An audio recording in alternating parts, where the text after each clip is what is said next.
Long live King Saul! The shouts of the tribal leaders gathered in the valley echoed off the stony cliffs below our hiding place. A thrill buzzed in my chest as I met the wide-eyed gazes of my 3 cousins lying in the weeds beside me. Then, as if by silent accord, we too lifted our own voices to exalt the man who'd just been anointed the first king of Israel. Finally, there would be someone in command of the squabbling sons of Yaakov, someone to inspire the tribes to fight under one banner, to mete out justice and make our enemies pay. And as soon as I was old enough to join them, I would have my own vengeance as well. For the space of 5 breaths, I was back in Zanoah, choking on ashes and shivering at the bottom of a half-full underground cistern as the feathered monsters of my nightmares stalked the streets. "He's huge!" exclaimed Gabrielle, yanking me out of the gut-churning memory. "Our enemies will lose their bowels when they see him coming. I can't wait to see them turn tail and run." His fists clenched, jaw twitching.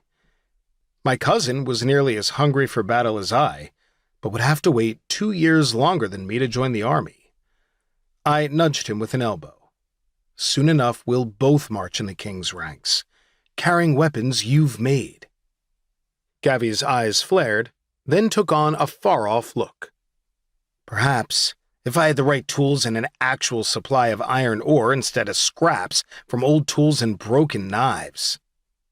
Avidan reached over Shalem, the youngest of us, to clap Gavi on the shoulder. "You do some pretty impressive things with those bits and pieces, cousin. Maybe one day the king himself will wield one of your swords in battle." When Gavi suggested he, Avidan, and I sneak onto this rocky ridge above the meeting where a new king would be chosen, I'd initially hesitated.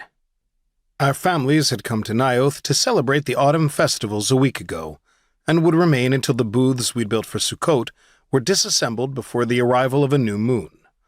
All our fathers would have our heads if they knew we'd snuck down into the valley before dawn to meet Gavi outside Ramah, and then walked an hour to Mitzpah in order to spy on the gathering of elders and tribal leaders.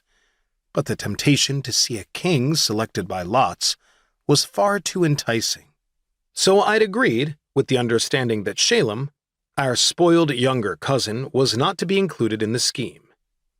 But of course Shay had followed us, like the little sneak he was.